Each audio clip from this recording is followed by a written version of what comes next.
Hello student. तो आज मैं आपको जो कक्षा 9वीं का पेपर वायरल हुआ है गणित का, मैं उसका सॉल्यूशन कराने वाली हूँ। यदि आपने वायरल पेपर नहीं देखा है तो आप मेरे चैनल में जाइए और वहाँ पे आप इस वीडियो जो कि हमने पेपर डाला हुआ है आप उसको देख सकते हैं। मैं उसका सॉल्यूशन करा रही हूँ, तो मैं आपको पूरा पेपर नहीं दिखा पाऊंगी, जिसको सॉल्व करा रही हूँ सिर्फ वही क्वेश्चन दिखा पाऊंगी। तो हमें पहला दिया है, हमें पहला क्वेश्चन है हमारा, सही विकल्प चुनकर लिखिए। तो हमें 6 विकल्प दिए हैं। पहला है दी गई आकृति में छायांकित भाग भिन्न के रूप में होगा। तो हमें पता है एक गोला दिया है जिसके 4 भाग कर दिया है और एक भाग को छायांकित कर दिया है, मतलब यहाँ 4 भाग है और एक को छायांकित किया है, तो इसका आंसर जाएगा सी 1/4। अब दूसरा क्वेश्चन है निम्नलिखित में से कौन सी संख्या अपरिमेय है, तो इसका आंसर जाएगा सी 1/2। अब तीसरा है शून्य बहुपद की घात है, तो इसका आंसर आ जाएगा सी परिभाषित नहीं। अब चौथा है बिंदु -2 -3 किस चतुर्थांश में स्थित होगा। तो हमें पता है, क्या पता है, हमें पता है कि ये होते, तो पहला जो चतुर्थांश होता है उसमें प्लस प्लस होता है, द्वितीय जो चतुर्थांश होता है उसमें माइनस प्लस होता है, और जो तृतीय चतुर्थांश होता है उसमें माइनस माइनस होते हैं, और चौथा जो चतुर्थांश होता है उसमें प्लस माइनस होता है। तो हमें क्या दिया है यहाँ पे, हमें सिर्फ चिन्ह को देखना है कि यहाँ पे क्या है। यहाँ पे दिया है ऋण ऋण, तो ये कौन से चतुर्थांश में होगा, तृतीय चतुर्थांश में, तो इसका आंसर जाएगा सी तृतीय चतुर्थांश। अब पांचवा क्वेश्चन दिया है हमें ax + by + c = 0 के रूप के समीकरण को कहते हैं। तो हम इसे क्या कहते हैं, 2 चरों वाला रैखिक समीकरण। और छठवां क्वेश्चन दिया है हमें यदि 3 या अधिक बिंदु एक ही रेखा पर स्थित हो तो वह कहलाते हैं। तो हमें इसका ऑप्शन देखेंगे, इसके ऑप्शन, तो इसका आंसर पहला ऑप्शन हो जाएगा संरेख बिंदु। अब हमारे यहाँ पे विकल्प खत्म होते हैं। अब हमें यहाँ पे दिए खालिस्तान। तो पहला प्रश्न नंबर दूसरा है रिक्त स्थानों की पूर्ति कीजिए। हमें यहाँ 7 खालिस्तान दिए हैं। तो पहला है 3/5 में 1/5 को घटाने पर खालिस्तान प्राप्त होता है। तो मैं इसको घटा के बताती हूँ। 3/5 माइनस 1/5, तो लघुत्तम जाएगा 5 और 3 - 1, तो यहाँ पे जाएगा 2/5। तो इसका आंसर जाएगा 2/5। अब दूसरा है एक मोटरसाइकिल की कीमत साइकिल की कीमत की 10 गुना है।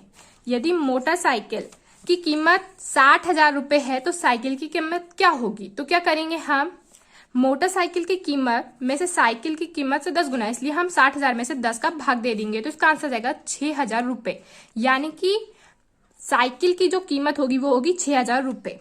अब तीसरा है संख्या आर को परिमेय संख्या कहा जाता है यदि इसे P/Q के रूप में लिखा जा सकता है, जहां P व Q पूर्णांक है और Q 0 के बराबर नहीं है। तो यहाँ का जो खालिस्तान है उसका आंसर जाएगा पूर्णांक। चौथा है बहुपद में चर की घात सदैव एक पूर्ण संख्या होती है। तो हमें पता है कि पूर्ण संख्या क्या होती है, वो 0 से स्टार्ट होती है। किसी बहुपद या 0 हो सकती है, 1 भी हो सकती है, 2 भी हो सकती है, 3 भी हो सकती है। तो ये अनंत तक हो जाएगा, जहां तक आपको गिनती आती है वो सब पूर्ण संख्याएं कहलाती है। अब पांचवा क्वेश्चन है निर्देशांक तल में x अक्ष और y अक्ष के प्रतिच्छेद बिंदु को खालिस्तान कहते हैं। तो देखिए यहाँ पे निर्देशांक अक्ष है y और यहाँ पे है x। तो जहां पे ये मिल रहा है उसे क्या कहते हैं, ये पूछ रहा है, तो इसे कहते हैं मूल बिंदु, जिसके निर्देशांक होते हैं 0,0। अब छठवा है 2 चरों वाले रेखिक समीकरण का आलेख एक खालिस्तान होता है। तो इसका आंसर जाएगा सरल रेखा। सातवां है जब 2 किरणें एक ही अंत बिंदु से प्रारंभ होती है तो एक खालिस्तान बनता है। तो इसका आंसर जाएगा कोण बनता है। तो यहाँ पे हमारे खालिस्तान खत्म होते हैं। अब प्रश्न नंबर तीसरा है सही जोड़ी मिलाइए। तो पहला है 0.45 प्लस 0.25, इसको जोड़ेंगे हम स्टूडेंट। तो कैसे जोड़ेंगे, देखो 0.45 और 0.25, तो 5 और 5 10 का 0, हासिल का 1, 4 और 2 6 और 1 7। तो इसका आंसर जाएगा 0.70, जो कि हमें दिया है डी नंबर में। तो इसको हम इससे डी से मिला देंगे। अब यहाँ पे दूसरा दिया है ऋण 4 गुणित ऋण 2.5, तो माइनस माइनस तो पहले प्लस हो गया, यानी हमें दिया है ऋण 4 गुणित ऋण 2.5। तो माइनस माइनस प्लस हो गया, 4 गुणित 25 बटे 10, तो 25 चौक 100 बटे 10, तो 10 आएगा इसका आंसर, जो कि हमें कहाँ दिया है, सी नंबर में, तो इसका आंसर आएगा सी। अब तीसरा है 42.64 धन 0.36, तो हम इसको जोड़ेंगे, 4 और 6 10, तो हम इसे जोड़ेंगे 42.64 0.36, तो 6 4 10 का 0 हासिल का 1, 6 और 3 9 और 1 10 का 0 हासिल का 1, 2 और 1 3, तो इसका आंसर आएगा 43, जो कि हमें कहाँ दिया है, एफ नंबर में, तो हम तीसरे को मिला देंगे एफ से। अब चौथा है ऋण 18 बटे 25, यदि हम 25 में ऋण 18 का भाग देंगे तो इसका आंसर आएगा 0.72।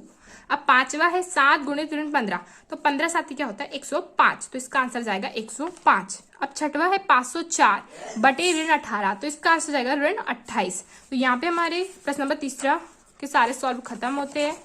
अब हम करते हैं एक शब्द, प्रश्न नंबर 14, जहां पे हमें 7 क्वेश्चन दिए हैं, एक शब्द अथवा वाक्य में उत्तर दीजिए। तो पहला क्वेश्चन है, मोहन के पास 157 रुपए है तथा सल्ला के पास 72 रुपए है, तो मोहन के पास सल्ला से कितने रुपए अधिक है। तो हम क्या करेंगे, 157 में से 72 को घटा देंगे, तो 7 में से 2 गया 5 और 15 में से 7 गए 8, इसलिए इसका आंसर जाएगा 85 रुपए।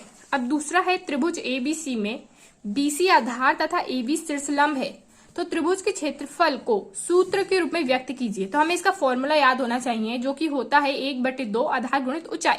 तो यहाँ पे हमें पता है कि बीसी को बनाया उन्हें आधार है और एबी शीर्षलंब यानी कि ऊंचाई, तो इसका आंसर हो जाएगा 1/2, आधार क्या है हमारा बीसी और शीर्षलंब यानी कि ऊंचाई यानी कि एबी, तो इसका आंसर हो जाएगा 1/2 बीसी गुणित एबी। अब तीसरा दिया है हमें, सर्वांगसम आकृतियां किसे कहते हैं। तो इसकी जो परिभाषा होती है वो ये है, वे आकृतियां जिनके आकार और माप समान हो सर्वांगसम आकृतियां कहलाती है। अब पांचवा है, अधिक कोण के माप की परास क्या होती है। तो इसका आंसर जाएगा 900 से 1800 के बीच। और छठवा है, यदि दो वृत्त परस्पर दो बिंदुओं पर प्रतिच्छेद करे तो उनके केंद्र उभयनिष्ठ जीवा के लंब समद्विभाजक पर स्थित होता है अथवा नहीं। तो इसका आंसर जाएगा स्थित होता है।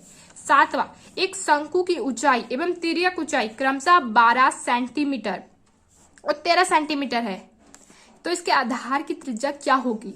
तो हमें इसमें क्या करना है, पाइथागोरस प्रमेय लगाना है। 12 का जो स्क्वायर होता है वो 144 और 13 का जो स्क्वायर होता है 169। तो 16 ये जो तिर्यक ऊंचाई दी है हमें कितनी, 169। तो हमें पता है कि जो पाइथागोरस प्रमेय वो होता है वो क्या होता है, वो होता है कर्ण का वर्ग बराबर लंब का वर्ग धन आधार का वर्ग। तो हमें पता है कि कर्ण यानी कि तिर्यक ऊंचाई जो टेढ़ी ऊंचाई है मतलब ऐसी, तो हम इसे कहते हैं कर्ण।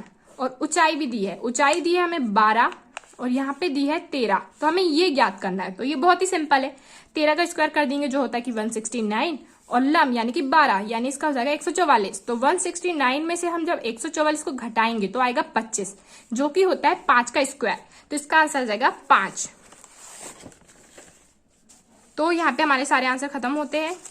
अब प्रश्न नंबर 5वां, सत्य असत्य लिखिए। तो पहला है, किसी घटना के घटने की प्रायिकता एक से अधिक नहीं हो सकती। तो ये जो कथन है वो सत्य है, किसी भी घटना की प्रायिकता एक से अधिक नहीं हो सकती। दूसरा, अधिकतम बारंबारता वाले प्रेक्षण को बहुलक कहा जाता है, तो इसका आंसर भी आएगा सत्य। तीसरा, अर्धगोले के पृष्ठीय क्षेत्रफल और संपूर्ण पृष्ठीय क्षेत्रफल में अनुपात 2:3 होता है, तो इसका आंसर आएगा सत्य। चौथा है, विषम बाहु त्रिभुज के क्षेत्रफल का सूत्र एस कोष्टक में ऐसे SV S-C होता है, जहां एबीसी त्रिभुज की भुजाएं तथा S अर्ध परिमाप है, तो इसका आंसर जाएगा असत्य। पांचवा है, केंद्र को वृत्त पर किसी बिंदु से मिलाने वाला रेखाखंड वृत्त की त्रिज्या होती है, तो इसका आंसर जाएगा सत्य। एक ही आधार या बराबर आधारों वाले एक ही समांतर रेखाओं के बीच स्थित त्रिभुज के क्षेत्रफल में बराबर होते हैं, तो इसका आंसर होगा सत्य। तो हमारे प्रश्न नंबर 5 तक के आंसर सॉल्व होते हैं। यदि आपको इसके आगे के और सॉल्यूशन चाहिए तो आप मेरे चैनल को सब्सक्राइब कर लीजिए, मैं इसके आंसर बहुत ही जल्दी सॉल्व कर दूंगी और आपको प्रोवाइड कराऊंगी। Thank you for watching.